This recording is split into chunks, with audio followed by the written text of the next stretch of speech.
Many thanks for joining us on Just the Facts, where the brilliant minds meet. I'm Kamene Goro, and tonight we will be discussing the hottest topic in Kenya and the wider East African region, the financial budget for the year 2015 come 2016. Now today Kenya read its budget, or its expectations, its financial expectations for the financial year of 2015-2016. This happens to be the biggest budget that our country has, at a staggering 2.1 trillion Kenya shillings. Now with me in studio to decipher the technicalities and the reality behind the implementation of this budget is Fred Riaga from the Institute of Certified Public Accountants. I also have Mheshimiwa John Mbadi, the ODM chair, and also an accountant. And of course, to give us the best of the social aspects, we have Professor Musharia Munene, who's also an international relations expert. So we've got quite a bit to get through, so let's get straight into it. This is the biggest budget that our country has had thus far. And each and every financial year, I think we see the numbers going up, going up, going up. And hand in hand with the numbers going up, we also have the deficit going up. So this year, we're dealing with a deficit of about, give or take, 600 billion shillings. What are the implications of that, first and foremost, on the Kenyan taxpayer? Because that is the biggest question right now. Either common mwananchi who pays, income tax, pays you earn, VAT, in as much as we have seen the tax exemptions, there's a 600 billion shilling deficit and we don't know where it's going to come from. So what is the implication on the Kenyan taxpayer? Very briefly, we'll start with you, Fred, then we'll move down. Thank you, Kamene, and on behalf of the Institute, we wish to thank Ebru TV for inviting us to come and give a few insights on the budget 2015-2016. To go straight to the point, the deficit of 570 billion shillings, in our view, isn't anything to worry about given the ambitions by the Jubilee government. And why am I stating so? You do a little comparison between world-leading economies like China, for instance, and you assess their debt to GDP levels, and we compare with ours, then I don't think we are at a stage where we'll need to worry. However, I would state that with a lot of caution, that for us, or for government to fall back to debt financing, there are few conditions that must be met. One, that debt must be committed wholesomely to financing development expenditure. And by so saying, we would be in a situation where we tie that as an investment whose benefits would be tapped into by the current generations and generations to come. And by so saying, we would be highlighting the fact that even our Public Finance Management Act anticipates that all debts must be applied to development expenditure. I would give the comparison of China and Kenya. We know where China is. China is the second biggest economy in this world, and with a debt to GDP of close to 250, if anybody had that, you would be running well. But the most fortunate thing around debt management by the Chinese government is that of taking up debt to create capacity to deliver. So then when you see Chinese companies running over us in Kenya, then it is a lot of that capacity that the government has built on account of the debt. But Fred, all I keep on hearing is debt, debt management, debt, debt, debt, debt, debt. As it is, a country is in debt, debt, debt, debt, debt. How can you convince a common mwananchi like myself that the debt is going to be comfortable with the excuse that, guess what, we'll progressively dispense it, as the generations go by, and at the end of the day, everything is going into infrastructure development. I mean, how do you convince the Kenyan taxpayer, myself, and the likes of, Chris on the camera and Professor Musharia Munene, that it's okay, let's continue accruing these debts? What I want to hear from you, Mheshimiwa, is this budget realistic? It's huge, it's beautiful on paper, but is it realistic when it comes to implementation? First of all, let me start by saying that the figures have been with us for quite some time now. This is not the first time that we're seeing the figures. I think today what we were expecting from the government was the budget policy highlights, together with the revenue-raising measures. And I will tell you that to me it is a total disappointment, because I really was waiting to see how the government of Kenya would indicate to us how they were going to finance the 2.1 trillion budget. It's not it's not something that we just look at and think that it is easy to finance. And you see, when the cabinet secretary comes and tells us that the budget deficit of 569 billion will be financed through 340 billion coming from the external borrowing, and 229 billion coming from domestic borrowing. That is something that should worry you, because first of all, the government has been talking about reducing interest rates. Actually, that is one of the economic pillars of this government. At the same time, you are increasing domestic borrowing. But there is also a caution. There is a projection to collect ordinary revenue together with appropriation in aid of 1 trillion 359 billion. Way above the last year's projection. I want to tell you, as at now, by the end of March, we were in a deficit of 70 billion shillings for the past, the year that is ending. And by the end of this year, that deficit is likely to hit over 90 billion. Therefore, if you are projecting increased collection of revenue, chances are that you are not going to hit that target. And so this deficit of 569 may not be the real deficit that we are going to witness in the year 2015-2016, because there is no clear indication that economic fundamentals or the macroeconomic development in the country is going to change. The tourism sector is still hard hit, and there is no clear sign of recovery in the next 1 year. The agricultural sector has not been performing very well, given that our traditional crops, the tea, coffee, is facing a lot of challenges in the international market. In fact, even the horticulture is facing challenges. Therefore, where do we intend to get more resources into the consolidated fund? If you listened to the cabinet secretary in terms of areas of increased revenue, he actually placed a lot of premium on tax reforms. And these same strategies of tax reforms have been mentioned year in, year out. That's true. Without realizing. Every time you hear KRA is under collecting, the time you hear ARA has hit the target is when they revise the estimates downwards. So in my view, I think this budget is unnecessarily ambitious in terms of channeling the resources to various expenditure areas. I may not have much problem with them, save for a few that I would go into details later. But you can see there is we are targeting security, which we did the same last year. The leasing of the vehicles is the same thing we did last year. The modernization of equipment was mentioned. The paying insurance for police, the medical insurance, the same things that we did last year. But the insecurity is still either the security is deteriorating further, or it is where it was. So to me, I think as a country we need to be very clear that what are we intending to do. If we want to increase the debt level, we need to ask ourselves, where is the money going into? Okay. Thank you. Professor, I want to get to you. Aside from Kenya being the one of the countries in the EAC that gave their budgetary plan for this next financial year, we also had other countries. We had Tanzania that gave about, give or take, they had a budget of about 20 billion US dollars. I can't put that in Tanzanian shillings, but just about that. Uganda had 24 trillion Ugandan shillings. And then we had Rwanda that had 1.768 trillion Rwandan francs.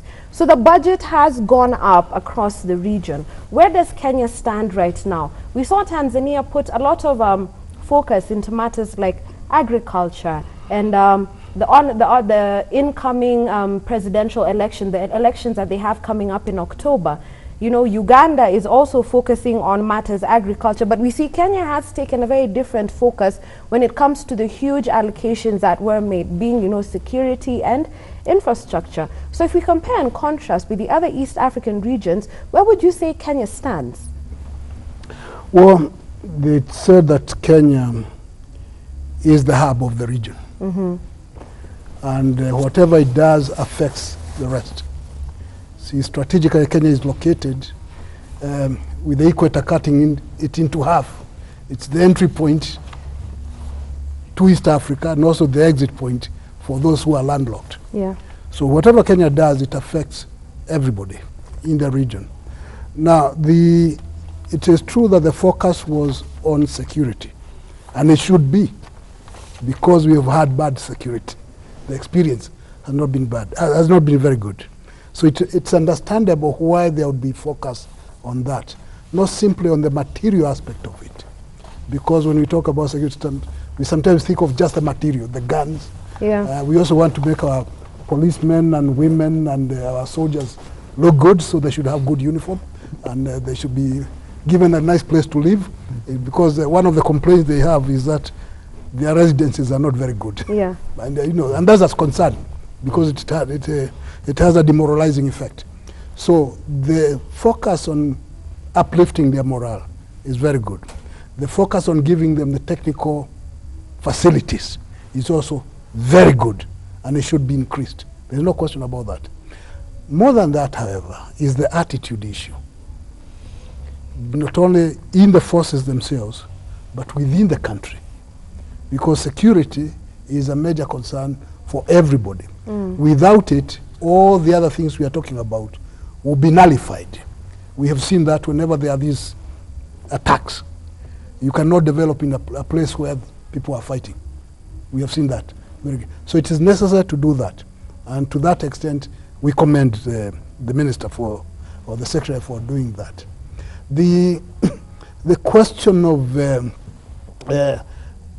training people or giving people what they need is critical. Without it, you're going nowhere.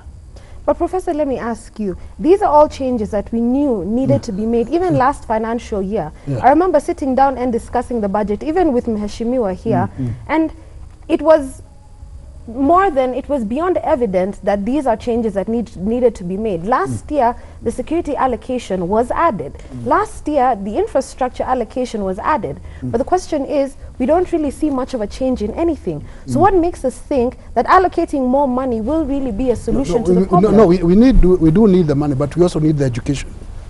I think one of the weaknesses that has been experienced is that there probably is not enough in terms of mass education of the people, not the classroom thing. Of course, we also do need the classroom thing. Right from baby school, people being, what kind of education are they getting? What kind of exposure are they getting? So when you have in our slum areas, or in our rural areas, or even in some urban areas, children being brought up with attitudes that are essentially negative to the country. That's a major concern.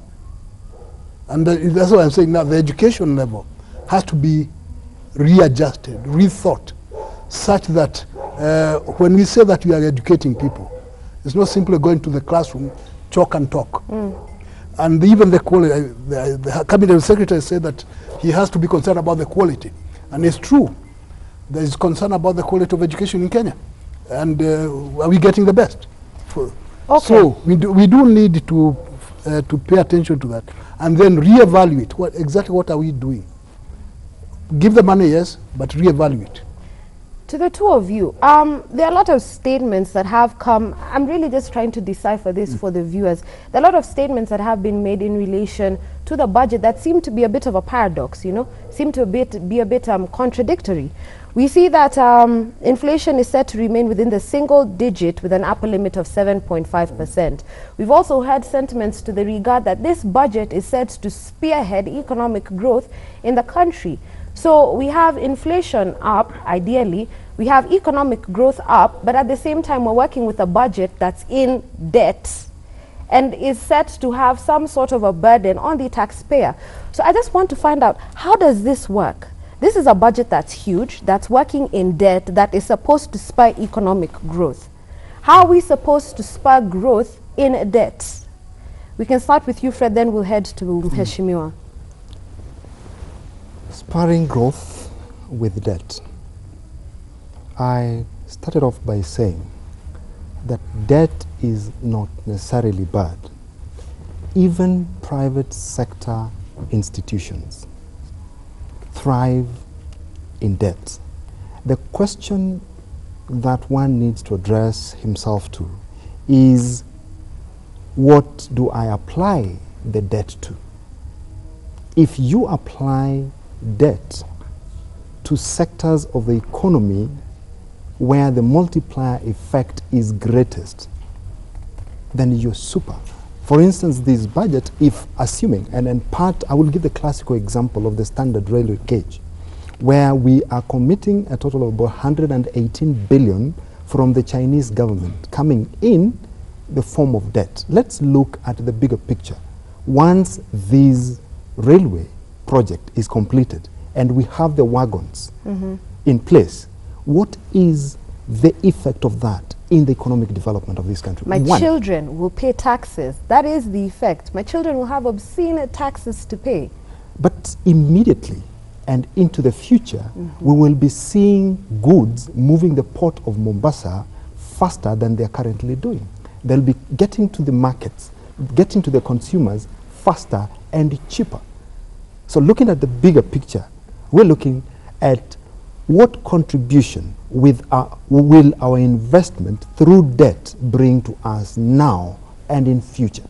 If we borrow to invest in energy generation, and we succeed at bringing down cost of production and cost, ultimately, the consumption rates of power, how does that translate into economic development? One, the unit cost that the producers will have to pay for and later on translate into commodity prices will be low.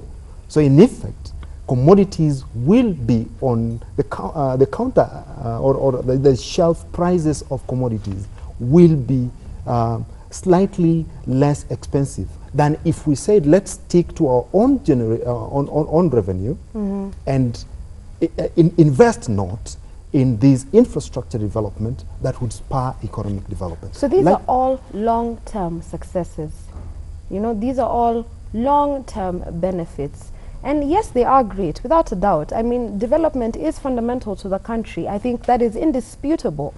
But the biggest question or the biggest concern, I think, and I'm talking as a taxpayer, I think for me why I may be so apprehensive and cryptic about it is that at the age of 23, I'm paying obscene taxes. Do you know how depressing a pay slip is? So I would hate to think that us accruing these debts year after year after year will mean that my child will be much more depressed than I am right now when they're taking a look at their, you know, pay slip. But just hold that thought. I want to hear what you have to say, Mheshimiwa, about all of this.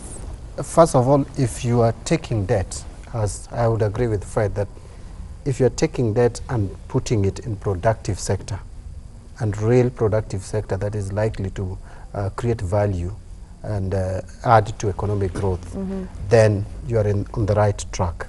Because what you need to do is to get the cost of debt vis-a-vis the value that you will derive from the productive sector where you are investing your debt proceeds. So one would imagine that the debt that we are taking, we are channeling it to the productive sector. That could be partly true. My major concern is with the history of this country, where you find every other single project is riddled with corruption.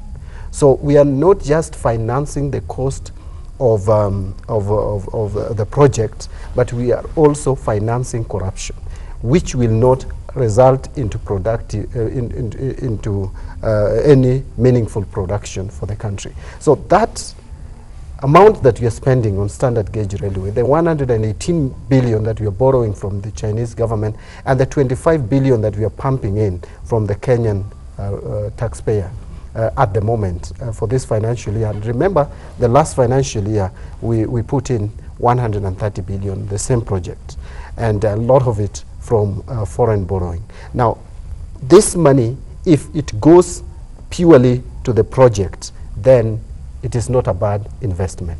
But I want to take you further. In fact, you are right when you mentioned, Kamena, you are right, when you mentioned the contradictions in the budget speech of the Cabinet Secretary with regards to the budget policy highlights. The Cabinet Secretary talks about maintaining inflation to a single digit, 7.5% the outer side. But the truth is, you can only achieve that if the cost of commodities will remain low. And the cost of commodities can only remain low if you boost production or you increase supply and you maintain, because the demand will always be there unless you kill some sections of this society, which we don't want to. So how then do you maintain increased supply of goods when you are not putting investments, especially in the agricultural sector? Because the agricultural sector is what drives the inflation in this country significantly. And if you listen to the Cabinet Secretary, it's like a joke for me, because he talks about the Jubilee government trying to irrigate 1 million acres of land, and at the same time he's only talking of 10,000 acres. We are going to the third year of Jubilee administration, and we are talking about 10,000, and out of that 10,000, only 2,000 is under under crop production. So, and then he calls it pilot. Then the question is, for how long will you pilot, and when will we now see a serious investment in terms of irrigation? So you hear a lot of talk from the government without a clearly defined roadmap on how to achieve it. I want to take you further, if you allow me, back a bit to the issue of security.